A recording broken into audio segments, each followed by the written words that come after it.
за Твою благодать, которая изливается сегодня, вчера, завтра, вовеки. Мы благодарны Тебе за обилие Твоей милости и благодати. Посети нас сегодня своим Духом. Посети нас сверхъестественно. Пусть поток Твоей славы, нескончаемый поток, пусть он изливается, пусть течет с небес. Это время для Тебя. И в это время Ты для нас. Мы благодарны Тебе за нашего друга, за пастора. Мы благодарны Тебе за Твоего помазанника, за Твоего сына. Мы просим Тебя, Господь, помажь его уста и его сердце. И помажь нас, чтобы слышать. Сделай наши сердца хорошей почвой, способной принимать это семя и взращивать, и приносить плод. Мы благодарны Тебе за Твоего помазанника и ожидаем от Тебя, Иисус. Благословляем Твое слово.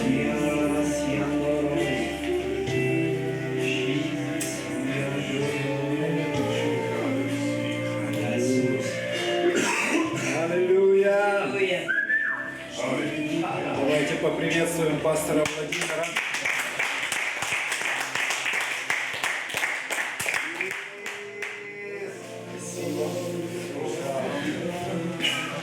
Все, на этом можно просто и заканчивать. Да.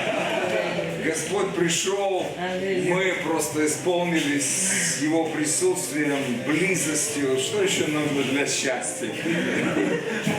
Быть рядом с Ним. О, Иисус! Слава Тебе, Господь! Yes.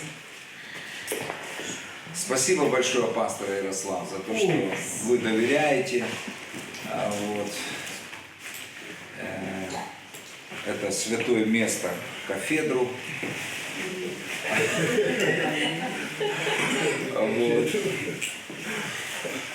О, Иисус, Ты самый лучший. Ты самый лучший, Господь. Друзья, и спасибо за ваши теплые слова, прием. Спасибо большое. Надеюсь оправдать ваше доверие. Хорошо. Но у нас есть тема, у нас есть цель, почему мы собрались. Мне нравится, что у Бога всегда есть цель. У Бога всегда есть цель. Наш Бог, Он целеустремленный. Он ставит цели, и Он достигает этих целей. И классно, когда мы, созданные по образу и подобию Его, мы на самом деле уподобляемся Ему, и у нас тоже есть цель. У Бога есть цель. Явить свое царство здесь на земле. Иисус, Он просто очень четко говорил своим ученикам, Он говорил: молитесь же, Отец, Отцу молитесь, да придет Царствие Твое, да будет воля Твоя и на земле, как на небе. То есть у Бога есть цель. И Он избрал церковь, Он избрал нас с вами для того, чтобы эту цель исполнить.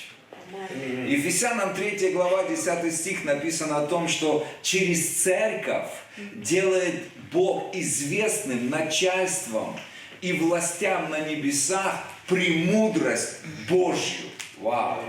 Это просто, знаете, это такая привилегия. Бог избрал церковь, Бог избрал своих детей для того, чтобы открыть и духовному миру, и физическому миру мудрость свою.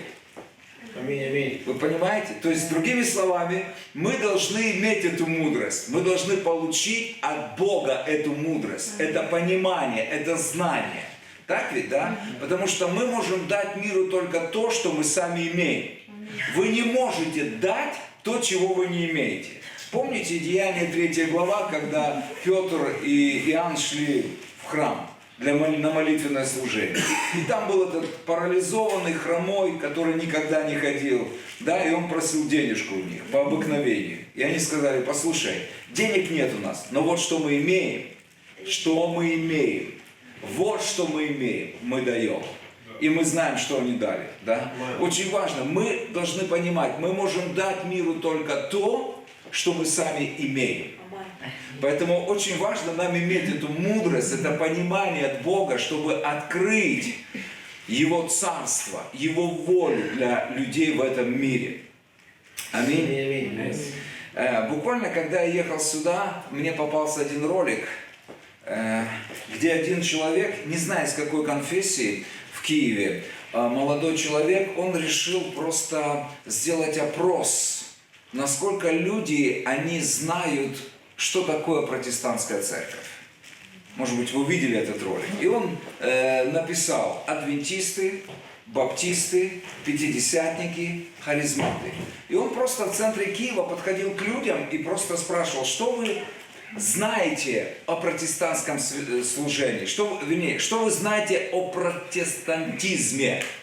И в основном 98% отвечали, но это те люди, которые протестуют против чего-то. Ну типа да, но ничего не... Только 2, наверное, или 3% они связали это с религией. В основном, протестантизм, это значит, люди протестуют против чего-то. Вот. То есть, можете представить, 97-98% в Киеве. Что всего это? В Киеве. И потом он следующий вопрос, он начал говорить: послушайте, хорошо, а что вы думаете по поводу вот этих вот конфессий? Это секты или это церкви? Я вам скажу, где-то 95% сказали, скорее всего, это секты. А кого вы вообще слышали, у вас на слуху, кто? Адвентисты, баптисты, пятидесятники, харизматы. Больше всего назвали баптистов. Потом пятидесятников и потом адвентистов. Харизматы вообще растворились в массе. Но мне кажется, что харизматы, они самые действенные вообще-то. Но их вообще не слышно, не видно.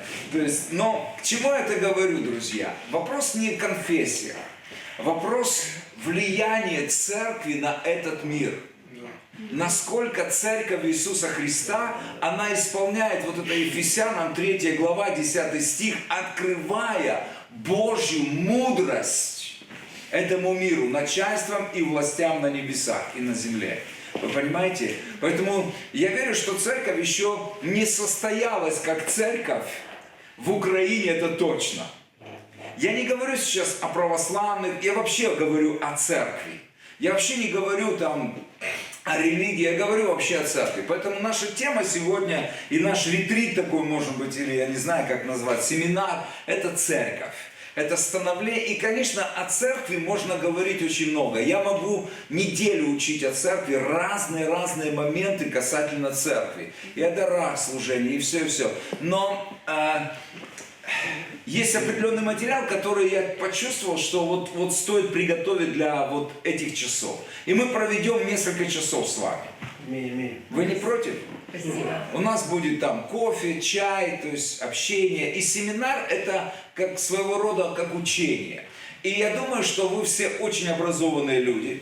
Вы читали книги, вы уже не первый год верующий, и у вас уже есть представление о церкви. У вас уже есть понимание о церкви. Поэтому есть вещи, которые я наверняка не удивлю вас. Вообще не удивлю. Может быть, кто-то знает даже больше, чем я. Вообще не вопрос. Но суть всего, я хотел бы сегодня, знаете, взять Божий отвес и приложить ко всему тому, что мы знаем.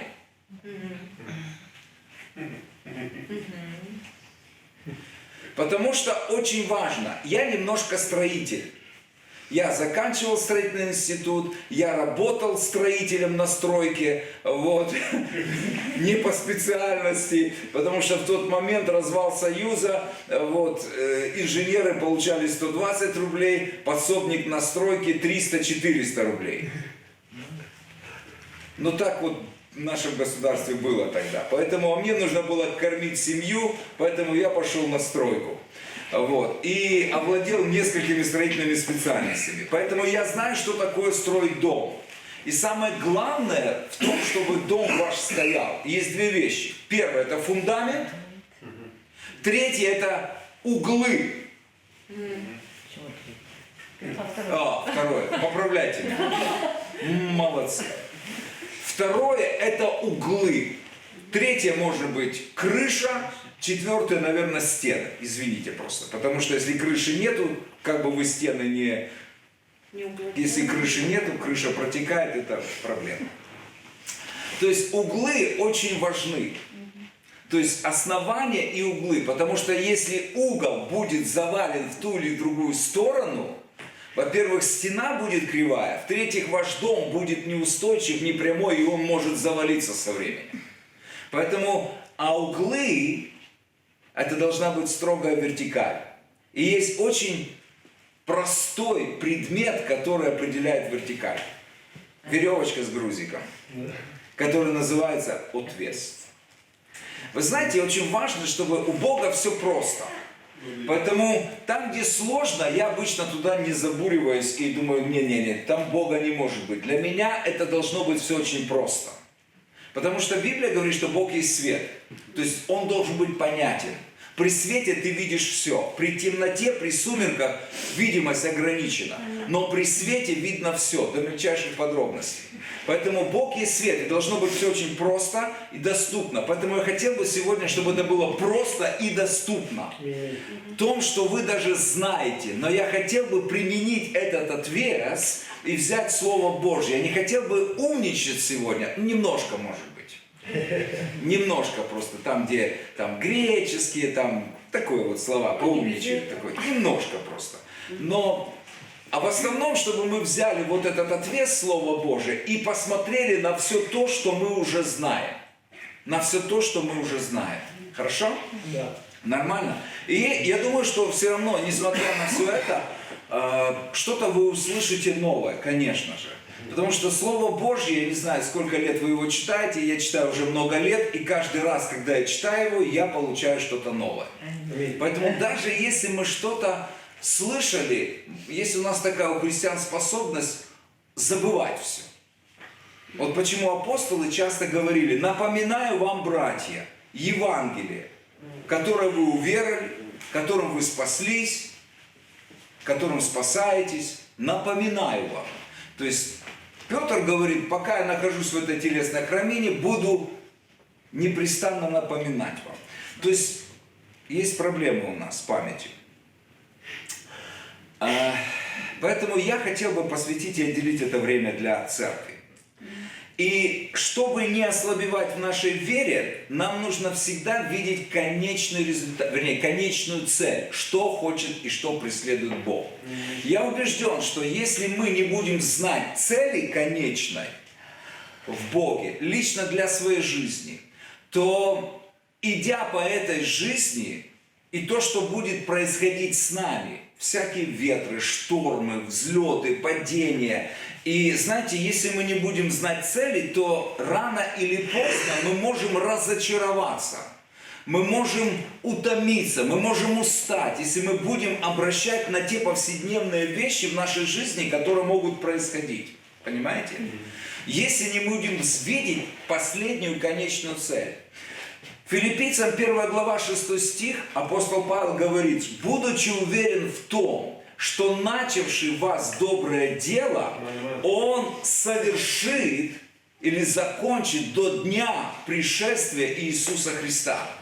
Будучи уверен, что начавший в вас доброе дело, начавший Бог, Он завершит это до дня пришествия Иисуса Христа. То есть, другими словами, смотрите, какая привилегия. Бог взял на себя ответственность за нашу жизнь, когда мы спаслись. Не мы взяли ответственность, но Он взял за нас ответственность, что начавший во время, когда мы спаслись, да, и сказали, будь моим Господом, Он говорит, я хочу закончить, я хочу завершить, я хочу пройти до конца вместе с тобой. Вы понимаете, Он взял ответственность. Меня это радует, что Бог является, тем, гарантом, который за мое спасение. Он. Но, конечно же, есть моя ответственность. Моя ответственность заключается в том, что мне нужно согласиться с Ним. Просто согласиться. Потому что, друзья, сила согласия, она высвобождает силу. Любая сила согласия, друзья, она высвобождает творческую силу. Если в нашей жизни мы соглашаемся с делами дьявола, это будет высвобождать разрушительную силу в нашей жизни. Если мы соглашаемся со Словом Бога, это будет высвобождать созидательную силу в нашей жизни. Вы понимаете? Поэтому очень важно, с чем мы соглашаемся в нашей жизни. В нашей жизни разные вещи могут происходить. Поэтому так важно знать, с чем мы встречаемся, с чем мы должны соглашаться, а с чем мы должны говорить: нет, Господь, я не принимаю это. Это не мое, я не соглашаюсь. Вы понимаете, друзья? В силе согласия есть великая сила. Поэтому мы должны знать. И точно так же это касается не только нашей жизни лично, когда мы видим конечную цель. Бог хочет разделить с тобой и со мной вечность. Он хочет, Он уже, как только мы спаслись, Библия говорит, Он записал твое имя в своей книге жизни кровью Агнца. То есть все, Он хочет с тобой и со мной разделить вечность. Вы понимаете, Он уже видит тебя с Ним на престоле, потому что Ефесянам 2 глава говорит, что Он воскресил нас со Христом и посадил на небесах во Христе. Он уже видит тебя правящим в вечности вместе с Ним, понимаете? Поэтому этот короткий промежуток времени Он взял на себя ответственность для того, чтобы с нашим согласием совершить этот путь здесь, исполнить ту волю, которую Он предназначил для нас, но Он уже видит тебя и меня коронованным в Его славе. Аллилуйя. Аллилуйя. Просто чудесно. То есть, но нам нужно пройти вот этот промежуток времени. И то же самое, как Он видит это твою личную жизнь, Он видит точно так же и свою церковь.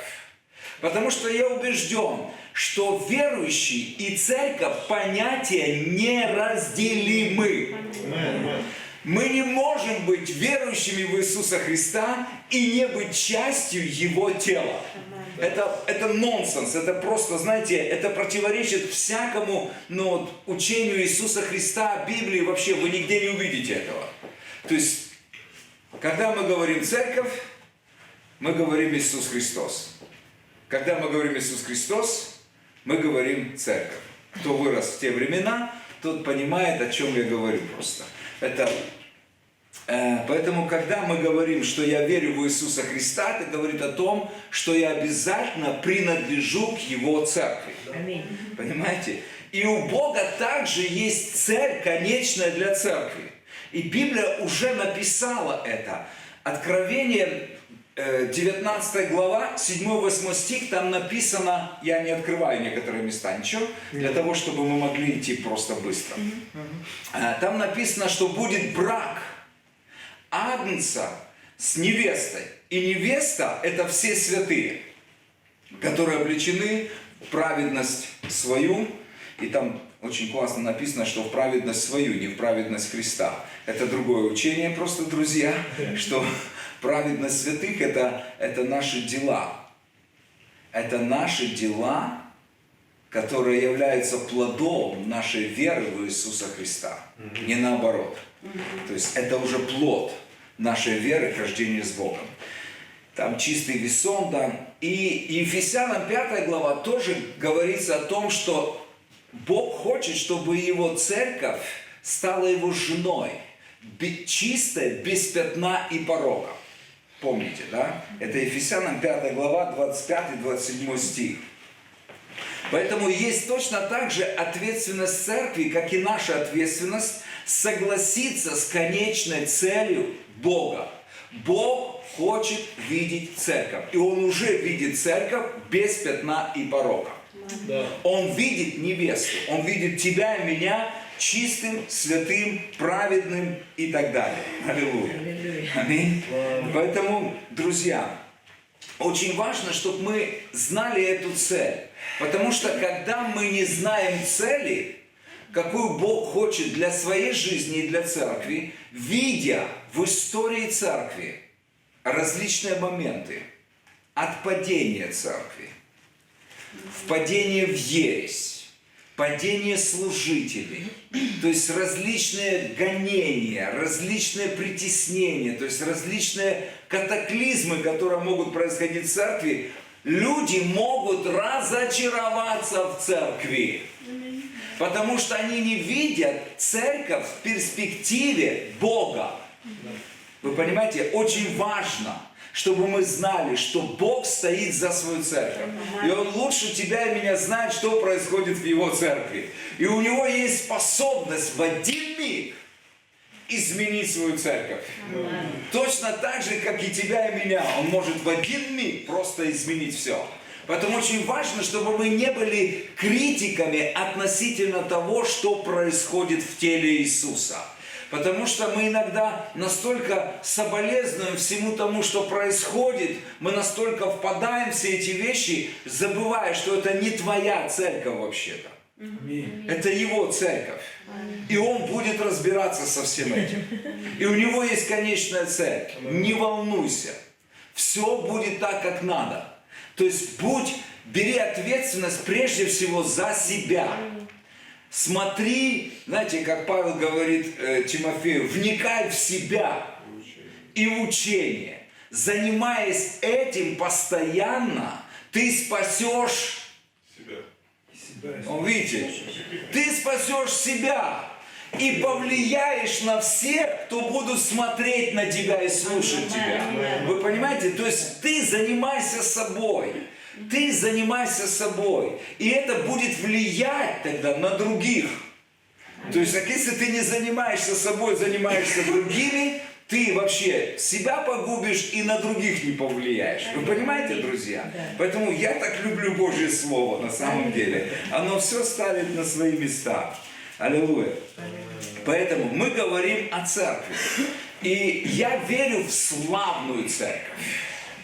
Я верю в церковь Божьей славы. И знаете то, что я вижу? Что слава Божья, она не приходит на пустое место. Слава Божья приходит туда, где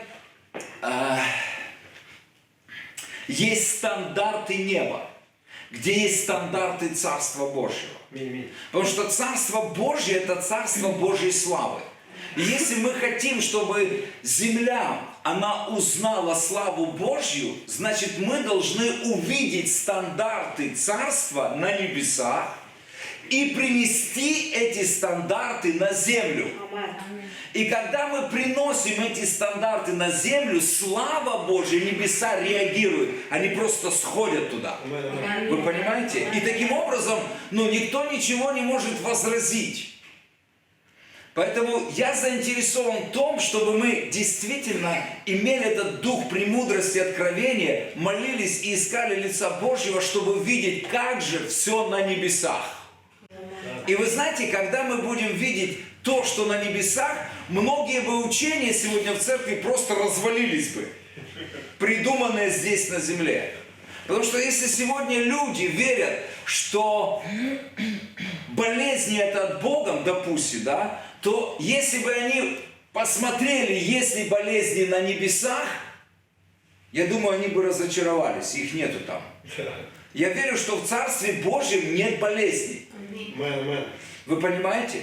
В Царстве Божьем нет болезней. Это значит, что когда приходит Царство Божье, все, что не соответствует стандартам Царства, должно уйти.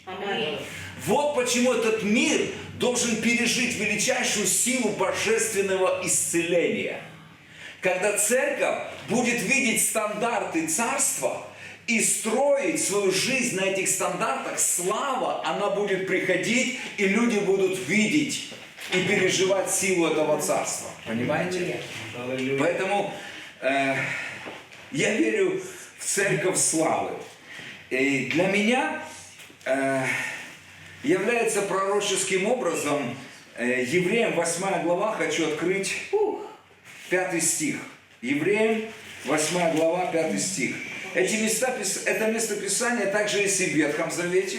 Это мне говорит, что это важно, что мы не можем отсечь Ветхий Завет от Нового Завета.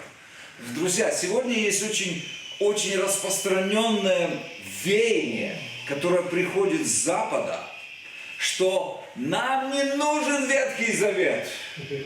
Мы живем в Новом Завете, и поэтому нам нужно жить по новым правилам. Друзья, но я не знаю. Первая церковь была еврейская, и у них не было Нового Завета. У них было откровение Ветхого Завета в Новом Завете. Вы понимаете? Мы не узнаем Бога Авраама, Исаака и Иакова в Новом Завете, если мы отрежем Ветхий Завет. Именно там он открывается как Отец и Бог Завета. Вы понимаете, друзья? Ну я так, извините, просто это не относится к нашей теме. Просто я ревную просто о том, что все Писание, оно вдохновлено Богом. Все Писание вдохновлено Богом. И оно полезно для научения, для обличения и для наставления в праведности, чтобы всякий человек был совершенным во Христе Иисусе. Аминь. Аллилуйя. Ладно, это отступление. Вот. И Совсем нет. Евреям 8 глава 5 стих.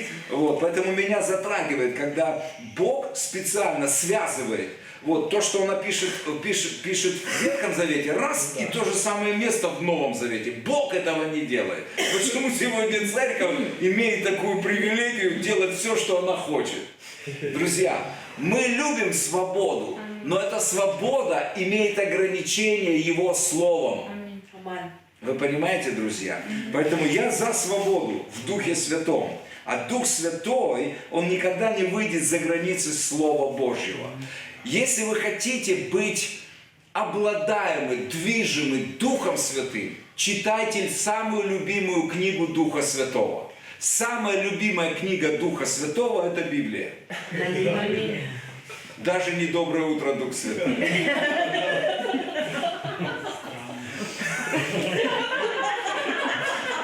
Пусть Бог благословит Бенни.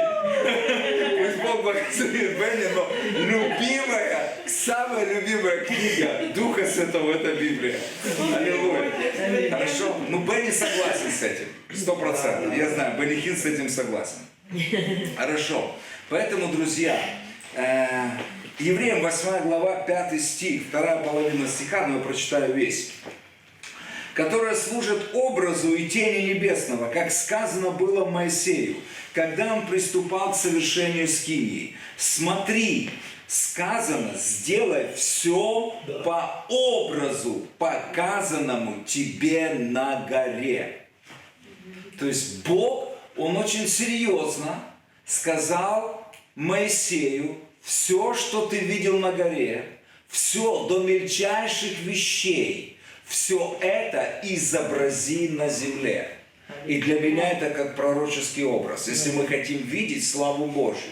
Потому что мы коснемся этого места, это Исход 40 глава, 39 глава, там написано, когда Моисей собрал всю скинию, знаете, что там произошло? Слава Божья сошла. Слава Божья сошла. Вы понимаете? Поэтому Бог, Он просто как бы сказал, смотри, Он дал предупреждение. Все, что ты видел, до мельчайших подробностей. И это для меня, как бы, знаете, пророческий образ. Если мы хотим видеть церковь славы, то мы должны увидеть до мельчайших подробностей, какой Бог видит церковь. Какая она должна быть. Как в ней должно все функционировать. Вы понимаете? Как должны взаимодействовать дары служения. Какое должно быть руководство. Как верующие должны расти. Чем они должны заниматься. То есть, и это дает нам Писание, друзья. И я верю, что Бог стоит за этим. Он хочет видеть церковь славы. Поэтому я хочу видеть церковь славы. Поэтому мне интересно, Бог, какой ты видишь церковь? Как должна развиваться церковь? Как она должна становиться? Кто должен руководить церковью? И так далее, и так далее. Аминь. Поэтому, друзья, вы же хотите церковь славы? Да, дом славы. Я только хотел сказать. Но что вы хотите, друзья? Потому что, знаете, я переживал и до сих пор переживаю такие моменты. Может быть, у вас в церкви все по-другому, но у нас в церкви бывают такие моменты. Не каждое служение мы переживаем вот просто вот, что называется, вау. Да. Хочется всегда, во всех служениях. И побольше. Вы понимаете, во всех служениях. То есть такое впечатление, что Дух Святой приходит, побыл и ушел. А в какое-то время пришел, но не так сильно, как мы переживали его в прошлое воскресенье. Ты переживаешь в одно воскресенье, вау, все, у нас пробуждение. И ты ждешь следующего служения, ты приходишь с ожиданием, ну сейчас будет что-то мощное. Потом пшик. И ты думаешь, я не понял, а где это все? А почему это все? Вы понимаете? И меня интересовал этот вопрос. Я увидел просто в Евангелии Иоанна 1 глава, 29 стих, есть очень интересное просто описание. Я хочу, чтобы Дух Святой не приходил и уходил, чтобы Он пришел и остался навсегда. Вы понимаете? Я хочу, чтобы Он, знаете, не заходил в гости к нам. О, ребята, мне здесь приятно, классно, все. И потом Он в следующее воскресенье в другой церкви. Это прописание. И ты так, Господь, а почему? Я шучу так, вы понимаете, да? Но хочется, чтобы действительно церковь, вот это то место, где Богу нравится быть, и Он не покидает ее. Это дом Божий, где Он живет, а не приходит в гости. Вы понимаете? И пророческий образ, помните, когда Ной выпускал голубя? Да? Он сначала там ворона выпустил, да, то есть... ворон, ладно, Бог с ним, не знаю пророческое толкование. Вот. Но с голубем мы знаем, да, что голубь это символ. То есть не каждый человек, который умничает здесь за кафедрой, на самом деле все знает. Чтобы вы просто понимали, я этого не стесняюсь. Хорошо. Вот, но потом он начал выпускать голубя, да, и он полетел, покружился и вернулся. Почему? Потому что Библия говорит, что он не нашел места, где бы мог приземлиться. Потом он выпустил через какое-то время снова голубя. Он полетал, пропал на большее время, вот, и принес там... Отлично, веточку. Веточку принес. Но все равно вернулся. То есть места было недостаточно. И потом, говорит Писание, что он выпустил еще... И все, с концами. И Ной понял, голубь нашел себе место. И он уже не возвращается. Для меня это также пророческий образ. Дух Святой ищет на земле место, где бы он мог прийти и остаться навсегда. Вы понимаете? И я верю, что это должна быть церковь. И один из пророческих образов, это когда Иоанн увидел Иисуса Христа. Он увидел Иисуса Христа, 29 стих написано: «На другой день видит Иоанн идущего к нему Иисуса и говорит: вот Агнец Божий, который берет на себя грех мира». Да. И 32 и 33 стих. «И свидетельствовал Иоанн, говоря: я видел Духа, сходящего с неба, как голубя, и пребывающего на нем». То есть слово «пребывающий» – это тот, кто пришел и остался. Вы понимаете? То есть Дух Святой сошел на Христа, и Он остался на нем. И 33 стих то же самое говорит, что Он остался на нем. Вы понимаете? Если Христос глава церкви, то я верю, что Дух Святой должен не приходить и уходить. Он должен прийти и остаться в церкви. Вы понимаете? И одно из имен Духа Святого – это Дух Божьей славы. Дух славы. Вы понимаете? Дух славы. Поэтому для меня очень важно, и я как-то молился, говорю: Господь, что нужно сделать для того, чтобы Дух Святой не приходил и уходил, а Он пришел и остался. И Господь мне показал это местописание и расшифровал, так как я вот понимаю. И ключевое место, Агнец Божий.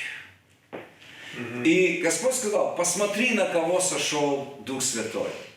Он сошел на природу Агнца. Сегодня многие, особенно харизматическая церковь, она хочет ходить в духе льва. Мы сильные, мы власть, мы победители, мы то, другое, третье, четвертое. Но Дух Святой не сошел на Христа, как на льва, как на природу льва. Дух Святой сошел на природу Агнца. И когда Дух Святой сошел на природу Агнца, тогда Христос начал идти во власти льва. Не наоборот, друзья. Вы понимаете? Не наоборот. Мы хотим иметь власть, мы хотим иметь силу, мы хотим изгонять бесов, мы хотим исцелять больных. Окей, друзья, все классно. Природа Агнца. И теперь следующее. Что символизирует Агнца? 3 вещи, которые символизируют Агнца. Первое. Кротость. Кротость. Можете знак равенства, смирение. Второе. Чистота. Агнец жертвенный должен быть чистым. Знак равенства, святость. И третье. Агнец приносился в жертву. Это жертвенность или посвящение. Вот это 3 вещи, которые, я верю, церковь Иисуса Христа должна культивировать. Кротость, чистоту и жертвенность в своей жизни. То есть смирение, святость и посвящение. Без этого природа Агнца не будет проявлена в полноте. Если природа Агнца не будет проявлена в полноте, Дух славы не находит себе места. Understand? Yes. У нас попутно еще уроки английского. Хорошо, это тоже небольшая ремарочка, отступление. Просто мне захотелось вам сказать это. Хорошо, потому что я ревную о церкви славы, Божьей славы. Аминь. Да. Мы, конечно, коснемся и божественного руководства. Сегодня, я не знаю, я перечитал, я люблю читать и разную литературу, и отсеиваю разные моменты. И я перечитал сегодня многих вещей, и есть правильные, есть неправильные, то есть вещи неправильные я отсеиваю, провеиваю, то есть правильно держусь, хочу держаться, то есть и так далее, и так далее. И есть новое видение, которое приходит снова. И они говорят о том, что, друзья, не нужно никакого божественного руководства. Не нужно вообще никакой церкви. Больших собраний не нужно. Нам нужно брать модель первой церкви, где они развивались через домашние группы, где лидерство было за дарами Духа Святого. Не было просто. Потому что на самом деле и таким образом церковь захватила Римскую империю через вот домашние группы. И не нужно просто больших служений, потому что церковь сегодня, она сделалась религиозной организацией с иерархией. Потому что помещение, очень много средств тратится на помещение, на содержание служителей, на поддержку служений, то есть прославление, миссионерство, то есть разные там детское собрание, то есть куча всего административного. Они говорят: ребята, это все ложное. На самом деле нам нужны маленькие домашние группы, где главенство имеет Дух Святой, и таким образом мы будем захватывать этот мир. Друзья, это у меня? Да. Чьи-то. Это, наверное, у меня. Ничего, позвонят, перестану. И, друзья, я не совсем согласен с этим, потому что мы берем отвес. И мы берем отвес, и мы знаем историю. Первая церковь, она собиралась в двух местах. То, что мы называем храмовое служение при дворе Соломоновом и по домам. Так ведь, да? Деяния 2, 46 мы читаем. То есть, как бы, да, мы знаем, что это было развитие церкви, это история церкви. И не всегда все было гладко. Мы знаем, что были времена гонений, когда кто-то из императоров больше гнал церковь, кто-то меньше гнал, кто-то вообще не гнал. Но не всегда были такие жесткие гонения, как мы читаем. То есть нам нужно знать историю. Так вот, когда были гонения, храмовые служения свертывались. И церковь была как бы в подполье, и она собиралась по домам. Как только была оттепель, храмовые служения снова восстанавливались. Вы понимаете? Поэтому это классика. Я верю, что классика состоит в том, что должны быть храмовые служения и должны быть домашние служения. Конечно, развитие отношений, развитие даров служения, они происходят на домашних служениях. Но, если вы понимаете, есть что-то особенное в храмовых служениях. Какая-то особенная торжественность, Божье присутствие, когда вся церковь собирается вместе, и мы поклоняемся Богу. Мы переживаем то, чего мы не переживаем на домашних служениях. Есть своя красота в домашних служениях, вы понимаете? И то, и другое должно быть, я верю в это. Это то, что на самом деле я вижу в Писании. И поэтому, когда люди заявляют, что что-то вот это должно быть, то, скорее всего, это некомпетентно и не совсем соответствует тому, что я вижу в Писании. Мы берем отвес. Мы берем отвес. Аминь. Поэтому, друзья, 1 Тимофея 3,15 апостол Павел говорит Тимофею: ты должен знать, как поступать в Доме Божьем, которое есть тело его, столб и утверждение истины. Аминь. То есть, другими словами, ты должен знать, как устроена церковь, что должно происходить в церкви. Ты должен знать. Поэтому я верю, что мы здесь, потому что мы хотим знать, как все должно быть. Как строится церковь, как строилась, как она функционирует и так далее. На основании Писания. Аминь.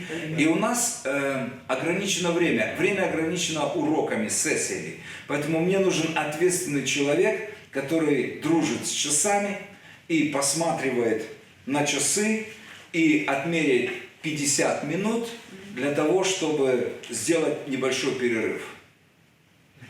Через 70 минут? Уже нет. Мы начали в 12 часов. Мы в 12. Уже все. А 12:10. Мы не начали ровно в 12, мы поклонялись. Да. В 12:12 мы начали. 42 минуты. Мы уже 42 минуты. Общаемся. Так, кто будет ответственным? Я могу, проблема. Вы. То есть, хорошо, сестра, через сколько мы заканчиваем? Значит, если мы в 12 начали, то мы... Нет, мы не в 12 начали. 12:12. Через 7 минут. 12:12, итого в 13:02 мы заканчиваем. И у нас 11 минут. Все, вы молодец, сестра. Следите. Вам позволяется вставать, кричать на меня, показывать вот так вот, заканчивать. То есть вам и одному разрешать себе. Хорошо?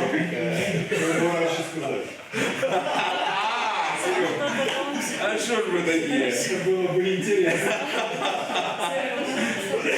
Хорошо, друзья. Я рад, что вам весело. Окей, мы идем дальше. Хорошо? Поэтому.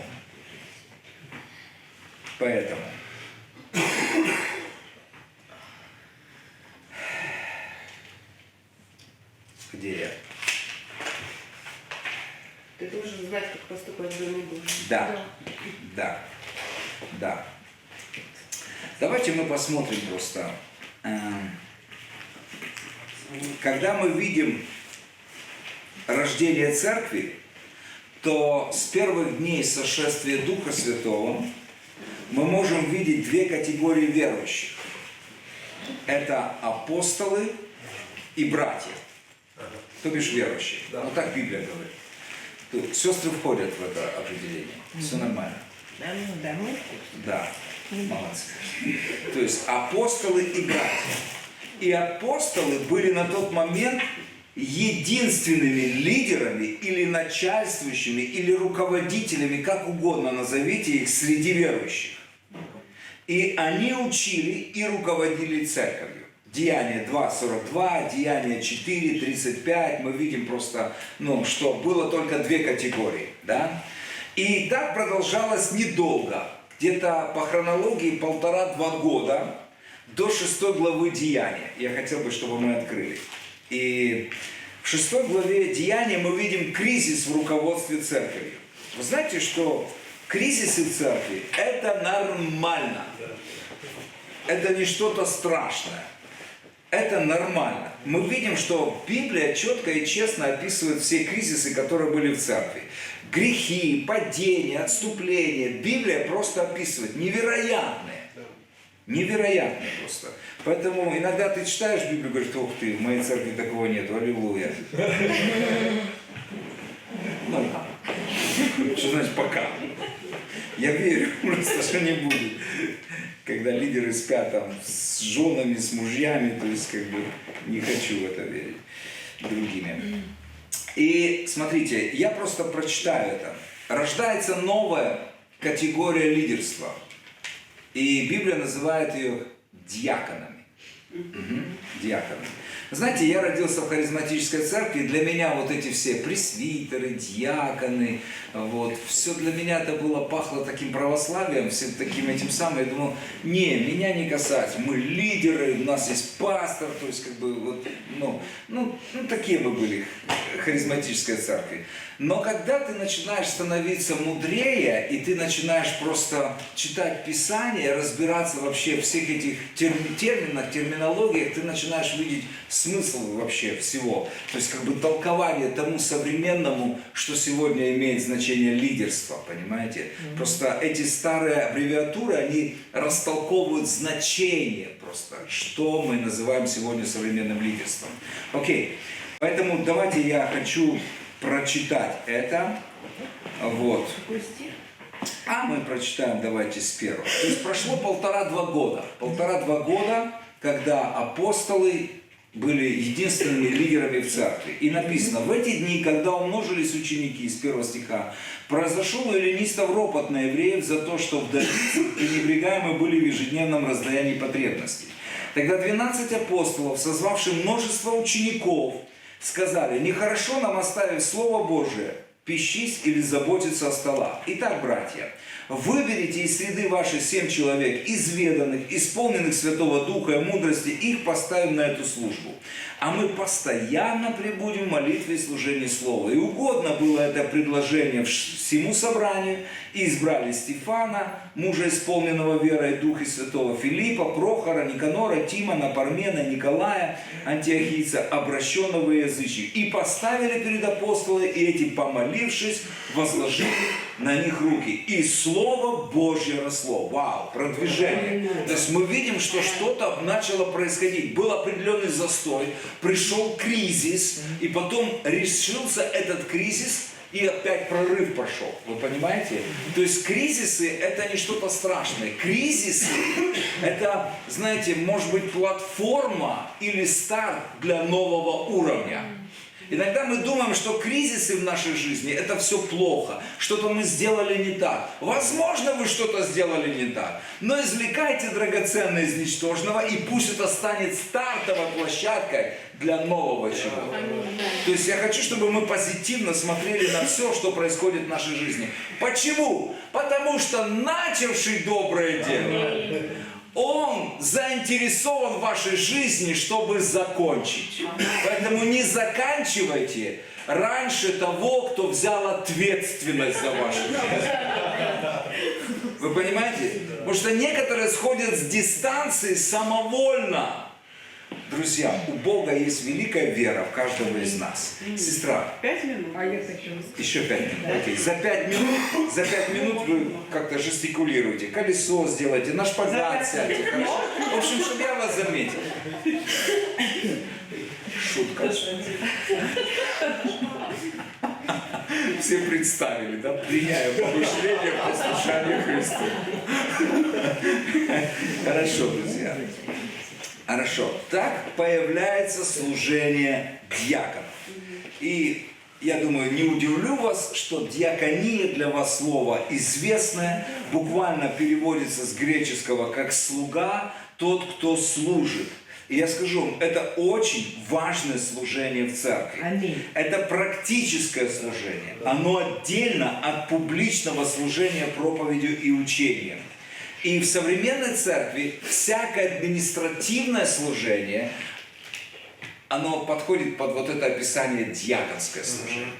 Всякое административное, бухгалтер, служение милосердия, служение порядка, ну то есть, как бы, ну вы поняли, да, всякое административное служение, это тот же администратор, вот, это все попадает под юрисдикцию диаконского служения или определения. Поэтому,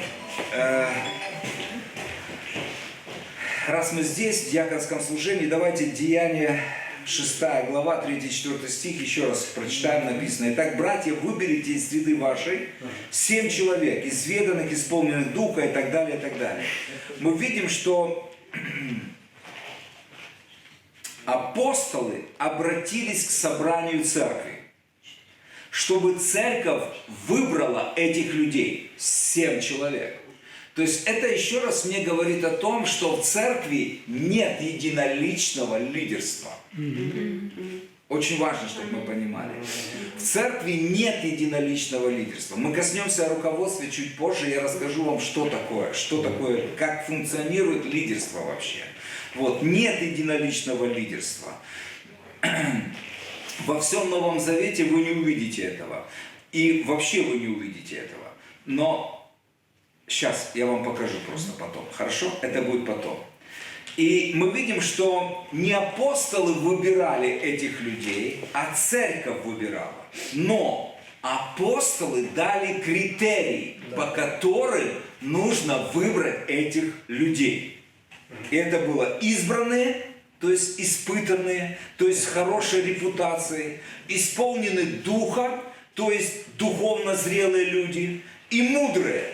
То есть они знали, как поступать в тех или иных вещах, понимаете? То есть это определенные критерии, которые дали апостолы. И церковь выбрала диаконов, а апостолы утвердили этот выбор через возложение рук. Так, достаточно. Конец. Конец нашей выставы. Я замер. Я ожидал, конечно, колесо. Я шучу. Но вот это вот кому? Мне? Тебе конец. Я шучу. Все нормально, сестра. Давайте.